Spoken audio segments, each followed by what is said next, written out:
nhớ rồng ít trồng nè chỉ có tên trà thiết trồng phong dư cho lòng thiết trồng sai sờ nên số linh số tù nhớ trầu sổ có chùa theo sổ YouTube tao bên hôm nọ chỉ cú hồi đến tàu theo chỉ tàu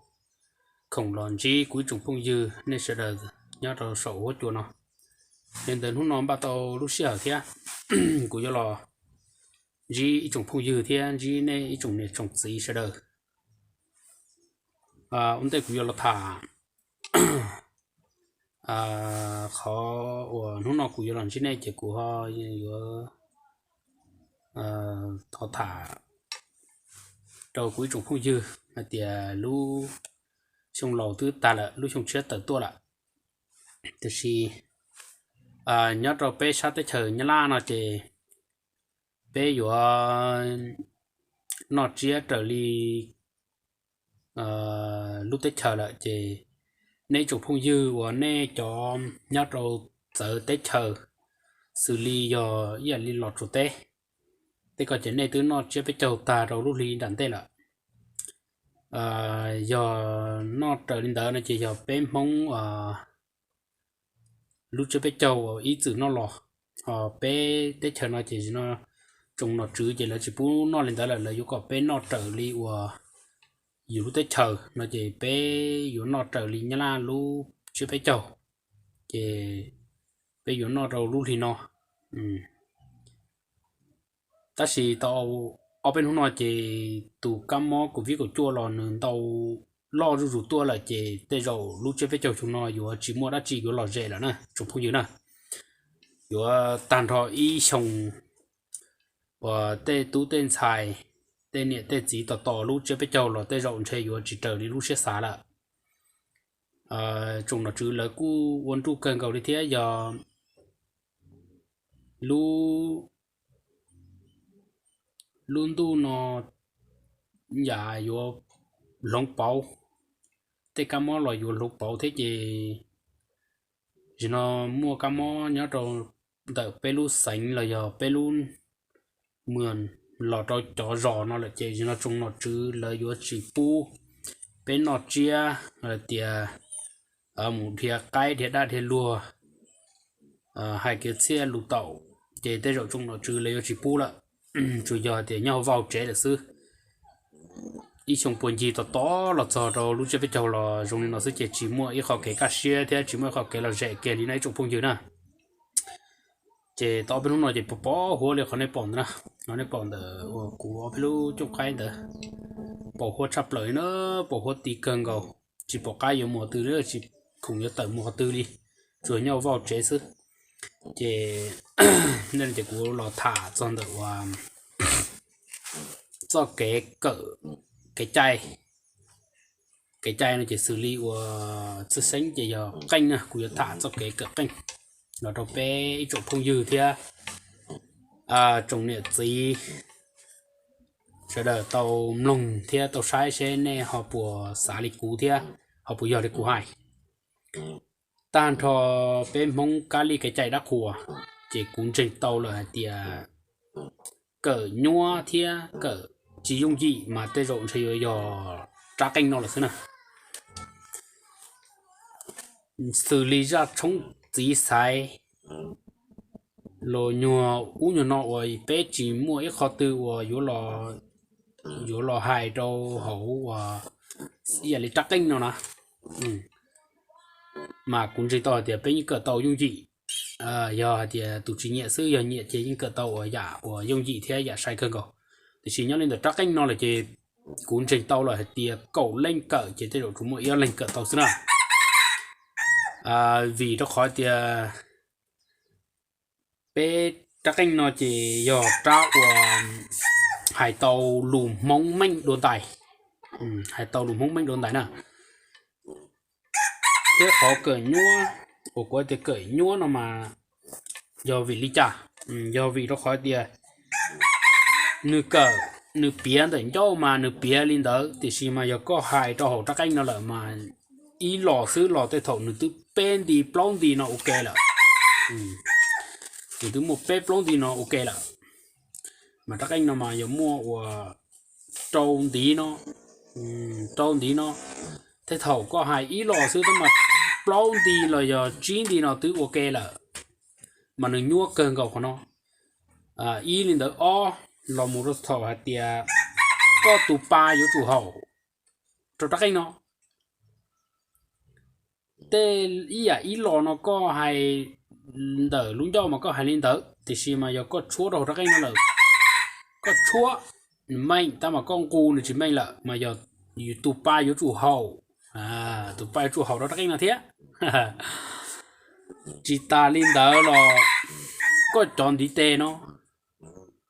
có chọn đi tê nó yếu chủ hậu đỡ có lo lù hai thế có chúa tôi muốn có chọn đi tê nó yếu chủ bờ vì nó khỏi để bé chúa nó mà chỉ ở thì yếu bòn đồ sức yếu bỏ indi nó muốn sức ở bé mà yếu bờ rùa nữa nè bé hay lo lù mấy hay tiền rùa cái tan cho bộ trái giả nhớ trong đợt bé cái chạy mông đá khua cũng trình tàu hay tiền ít bùa phải bùa rồi chua bùa sen hay tiền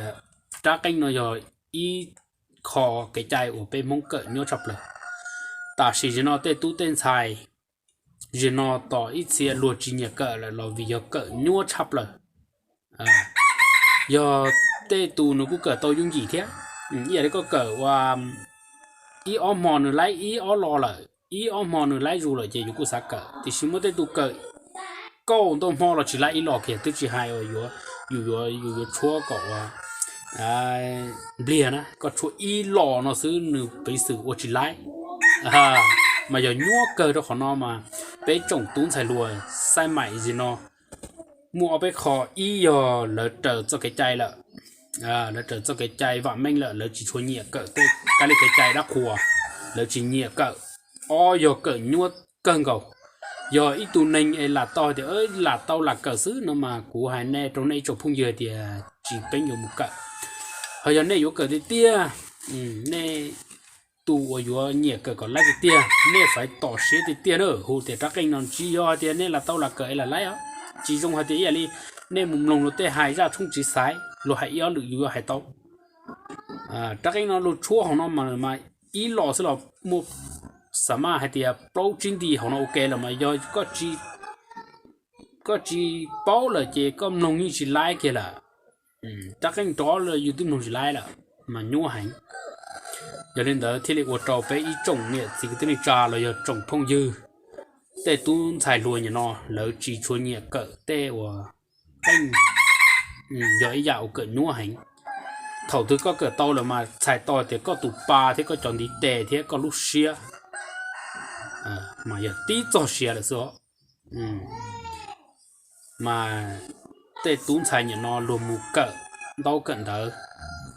lọ cho vào cho chế lọ lùa chỉ nhẹ cỡ là cái ý à lý nó cú mi tu mi nhọ cú chơi ta mà nó cú mi tu mi nhọ chỉ nhẹ chỉ cú nhọ cỡ là như chỉ lại này chụp không chứ nào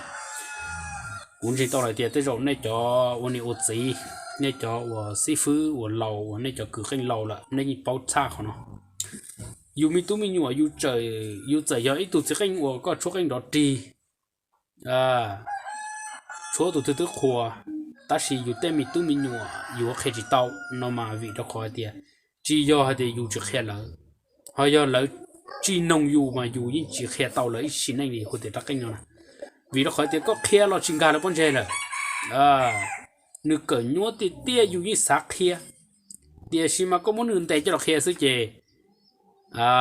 nè từ si sai bỏ một vị của ý là của ra một vị của xa đấy xa cỡ chỉ sai xa chỉ khai xa này do nó chỉ nhẹ chỉ có kia chỉ có sai chỉ nó trâu rò là sao trâu rò là chỉ chinh gà bón chè như chinh gà này họ do phải do dù mấy cái nhiều tâm mà phải lo nông dù nè phải lo nông dù phải lo tai còi dù kia nó mà có kia mà thiên gà là bón chè mà ít trồng phong dư nhớ lên tờ trắc canh của bên hông cái chai nó chỉ cỡ nhua tịt do tu chỉ nhẹ tu chỉ tỏ xe thì tia chỉ của hai đứa này trồng phong dư hai đứa này chỉ tài dùng một cỡ hồi giờ này trồng phong dư này xả tia giờ giá một thứ giờ cỡ ý xong ở xong là này cỡ mà chỉ này thì lì cỡ tàu nè thầu này cỡ to là người nhớ khẩu ở dưới dùng gì đồn tài thế vì bé mong cái cái chai nó chỉ hay cái tiền canh giới dạo cỡ nhua cái tiền thì chỉ có cỡ to rồi chứ có một uo chỉ nó cũng dùng gì thế nó liền xây thầu u chỉ hay cái tiền lùi dùng xí tranh còn chó nhu này rồi chỗ cái xí chí tên đó mà chỉ bao này lúc tới chờ sư họ bé sát tới chờ nhá la như nó mà bé của dùng gì sắp rồi sư rồi có thông tí ta có thông ra ta có một uo sư chỉ mới tùy vào chiอยู่mà nên cứ nhớ khỏi dùng gì ta chỉ nửa nhua cho khỏi tiền cho cái cỡ nửa chỉ dùng li uo tê đã chi na nhỏ ấy có một tuần tua rồi có yếu chuối chắc cái này có yếu thòng có chơi chuối anh tí mù có chơi chuối ra sư nếu mua lúc học bò một đó lúc không chi thì có yếu uo đi chả uo mà có phải cần tí ta cần tí ta bé sát tới trời như nói thì bé cho kênh này thì bé mua và chơi là xứ bé giờ cho vào bông cá chập lại là bé giờ cho lấy lúa hồng gì là xứ bé chỉ lấy lúa hồng bột kênh lại thì bé chúa nó thì bé chúa tí ta giờ ấy là bé chúa kênh lọ xá lọ mò kênh ushi xứ này thì bé chúa tí ta này thì bé dùng chúa cho số tiền tí số tiền tí nó họ chúa số tiền tí ta thì bé họ dùng một chúa rồi nhà số nông trừ nền nông trừ họ số nông trừ ta là chỉ bé vừa trả lò giờ thì bé vừa chuẩn gì là chỉ bé vừa chúa plua giờ liền nhập plua rồi ra đó chúa plua rồi ra tại giờ bé họ chỉ lên lò cua chỉ bé chỉ lên lò trả cá ôn tí là xứ liệu ôn tí nó mà hay kia này ít xe phong dư thế ít xe nhớ rồi sổ hốt chùa đây trồng này chỉ cái này trà sẽ đời mua canh tù mua nhẹ nhót nhẹ tới trả lại chạy nhiều cú chuột giờ như là ít xe lấy chúa tí ta chỉ lấy chỉ lấy một chuột nông trừ ta chỉ giờ chỉ xả chuột là chỉ lấy của chỉ lấy trò chè là xứ mà sắm hai tiền giờ liệu dù nó nói nhỏ có một tọt té nó mà có một trò đẩy té là chỉ có yếu chủ cho rồi thì yếu khá là chế thế bé chúa lên đó chúa tí ta chỉ bé chúa số tiền thì ta bé chúa nông trừ ta là bé chúa bùa là chỉ bé chỉ để trả của chỉ bé trả của tí lên đó xứ mà nhẹ nhõm nhẹ lúc tới trời thì nhiều cô chúa trả lời nhẹ là bác sĩ này chụp phong dư này họ cụ giờ thì hai tàu đi nó trở đi họ nói của hai trở đi của cú cho cái cỡ thế của chúa xứ chỉ nên chụp phong dư này họ cho đi trả là họ xí thả tua bé sợ đời xí nông xí cỡ cái tiền cụ bông họ nó có bông họ to chỉ bé họ xí nông xí cỡ thế xí khẻ thế giờ hai tiền có nhoi kho là bé tụ chặt canh cú như khá sắm mà thế cú như hạt tàu đó khỏi tiền bé tí tụ chặt canh là một sự thì chỉ ít lên nhoi kho là tức chỉ hai này cho nhoi đê con này nhỏ bé cho nhoi rê ô rò là nhoi kia cổng tí lúc sấy tí lúc mượn xin là bé những chuột nhẹ trở lại nhẹ theo mà thầu u nữ nhỏ ít chè canh là một sự thì chỉ nó đau tù đau lúc tới chờ nhiều một nhóm nhẹ khó là gì nhẹ xe nhẹ là nhẹ có bóng là của họ bóng là có xe gì của xe gì để thêm một hoạt trở đi đâu xứ rồi lúc cánh tí thì tia tới rồi bé nhiều chỗ ý giả xứ sắm mà hai tia ý là nó bé tới chờ non nên tới chờ nhớ rồi mì cà tê thái tê nên chỗ đi chả bé bỏ lên nông tàu tàn hoặc cái gì sắm mà hai tia ý là mỗi khó chờ đã chỉ có chỗ của những tàu của chỗ cái tàu này rồi thì nó khó tia bé tủ ra mà bé chỉ hai là tủ ra chỉ có một cái ra của một ra ta chỉ bé tủ đi cái nữa nè yếu nhẹ trở đi cha trở là cũng sao mà thà to tiền trở chủ yếu trở là tủ đi tê là sự họ nhưng chỉ mua ý chọn tí của yếu trở cha cho nó là nếu như một tí lúc hư sự thì chỉ mà có một con đi tê của một con đi tê chỉ nếu như trở lên đó là sự họ yếu cậu trở cha số mà chỉ mua cho nên đó cú lọt thả cho cái chai giả liệu bé cỡ tinh nó là vậy nhớ lý ra trong chỉ sai thì cú chỉ chơi đó cái cú chủ yếu chuột cái mình chỉ sử dụng cái chỉ chơi đó là do cái tiền chơi đi chạy dùng cú lên đó sử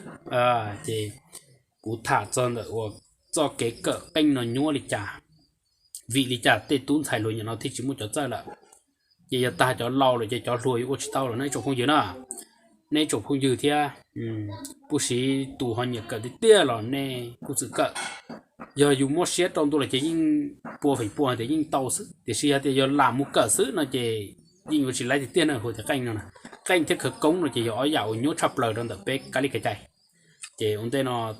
khó số cậu nó chỉ cụ thọ phòng ít lo lù rồng rồi cuối trùng phong dư thì à trùng liệt gì cứ tên đi trà chuột xe lúc tới chờ chỉ hay có nhiều nhót rồi khó xe khó chờ khó từ lò xì thọ còn này chuẩn chi cho cái nó khai nhớ rồng trở lưu trùng chia từ tôi là chỉ thọ phòng ít lo lù rồng rồi cuối trùng phong dư thì trùng liệt gì sẽ đời có chuẩn chi cho cái nó khai nhớ rồng thì có u giả tư là tao dặn thờ trở lì ý trùng phong dư sẽ đời lúc xếp xả để bé mà lý sĩ đùa sẽ đời nhớ rồng